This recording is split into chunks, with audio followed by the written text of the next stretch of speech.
अगर वो सिखों के हितैषी है तो एक बात का जवाब दे दें कि जब पार्टीशन हुआ था 20 लाख सिख था वहाँ पर,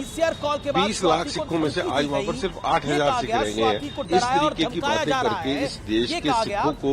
देश परस्ती से नहीं हटा सकते, लोगों को देश के खिलाफ नहीं कर सकते, क्योंकि जो सिख कौम है वो इस देश की सबसे ज्यादा मैं कह सकता हूँ वतन परस्त है। पाकिस्तान की आर्मी को ये कहना चाहता हूँ, इससे ज्यादा घटिया आप और क्या काम करें। पाकिस्तान का एक बम आके हमारे गुरुद्वारा साहब की बाउंड्री वाल पे पड़ा। हमारा एक गुरुद्वारा साहब नहीं, हमारे 3 गुरुद्वारे साहब को उन्होंने हिट किया है। देखो, मैं समझता हूँ कि पाकिस्तान इससे ज्यादा बचकानी हरकत नहीं कर सकता, और जो ये स्टेटमेंट दी जा रही है ये एक हास्यहीन स्टेटमेंट है कि भारत के हितैषी होने का जो अपने आप को दावा कर रहे हैं, सिखों का हितैषी होने की बात कर रहे हैं कि और देश के अंदर जो अराजकता फैलाने की बात कर रहे हैं। मैं समझता हूँ कि लोगों को बिल्कुल ज्ञान है कि किस तरीके से पाकिस्तान जो है वो हिंदुस्तान का एक नंबर का दुश्मन है, पंजाब का दुश्मन है। और क्योंकि पंजाब की जवानी को उन्होंने नशे में खत्म किया, पहले आतंकवाद के रूप में उसके वहां पर खराबी करते रहे, और हर वक्त पंजाब के हर मौके के ऊपर इन्होंने कोई ऐसा मौका नहीं छोड़ा जहां पंजाब के लोगों को खराब करने की बात की जाए। सो पाकिस्तान से ऐसी बातों की उम्मीद रखी जा सकती है, पाकिस्तान से कोई प्यार की मोहब्बत की बात नहीं रखी जा सकती। और जब भी मुंह खोलेंगे कोई ना कोई आग बरसाने वाली बात करेंगे। और अगर वो सिखों के हितैषी है तो एक बात का जवाब दे दें कि जब पार्टीशन हुआ था 20 लाख सिख था वहाँ पर, 20 लाख सिखों में से आज वहाँ पर सिर्फ 8,000 सिख रह गए हैं। बाकी के सिख आगे कन्वर्ट कर करके उनको ऊपर पैसे डाल के उनको वहाँ से भगा दिया गया, उनको कन्वर्ट कर दिया गया। तो ये इस तरीके की बातें करके इस देश के सिखों को देश परस्ती से नहीं हटा सकते, लोगों को देश के खिलाफ नहीं कर सकते, क्योंकि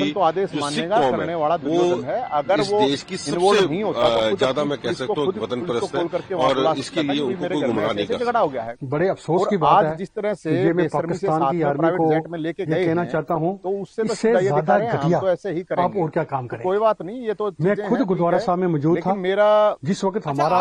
एक जो एसिडेंट कैशियर गुरुद्वारा साहब का जो उस वक्त शहीद हुआ है, वो श्री अखंड पाठ साहब की डिप्टी देके तो आ रहा था, तो उसी वक्त को 5 मिनट के बाद 2 मिनट के बाद वो मेरे से बातें कर रहा था। इतने ऐसे पाकिस्तान का एक बम आके हमारे गुरुद्वारा साहब की बाउंड्री वाल पे पड़ा, और वो उसके घर के साथ था, वो वहाँ पे शहीद हो गया। और मैं ये कहूंगा, ये बड़े दुख की बात है कि ये इतना बड़ा प्रोपेगेंडा करके पूरी दुनिया को ये दिखा रहा है। हमारा एक गुरुद्वारा साहब नहीं, हमारे 3 गुरुद्वारे साहब को उन्होंने हिट किया है। गुरुद्वारा श्री गुरु सिंह सभा पुंछ, जो पुंछ के अंदर बहुत बड़ा गुरुद्वारा है, इसके साथ साथ हमारे गाँव में गुरुद्वारा कृष्णा घाटी पुंछ, वो गुरुद्वारा साहब, इसके साथ साथ हमारा जम्मू कश्मीर के अंदर सिक्खी का एक बहुत बड़ा घर, जो कि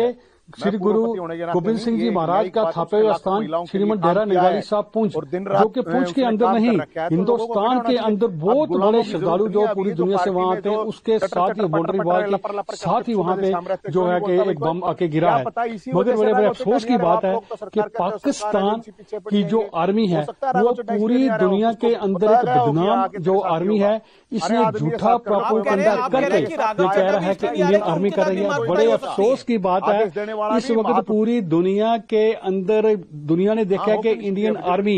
इंडियन एयरफोर्स, इंडियन नेवी ने पाकिस्तान का तहस नहस कर दिया है। उनके हाथ उठाने का आदेश देने वाला, लेकिन आम आदमी पार्टी कह रही है, लेकिन आम आदमी पार्टी कह रही है, मैं ये कहूंगा, मंदिरों में अटैक हुए हैं, इसमें बाकी किसी को आने की मस्जिद पे अटैक हुआ है, उसके साथ साथ यहाँ पे हमारा एक मदरसा है, उस मदरसे में पीवी जो है बम गिरा है, वहाँ के मौलाना साहब को भी शहीद किया गया है। ये बहुत बड़ी बात है, ये बहुत बड़ा झूठा प्रोपेगेंडा जो पाकिस्तान कर रहा है, इसके प्रोपेगेंडे पे यकीन नहीं करना। हमारे जो सिख फौजी हैं जो बॉर्डर पे लड़ रहे हैं, वो एक ही नारा लगाते हैं, वाहिगुरु जी का खालसा और वाहिगुरु जी की फतेह करके दुश्मन का मुंह तोड़ जवाब दे रहे हैं।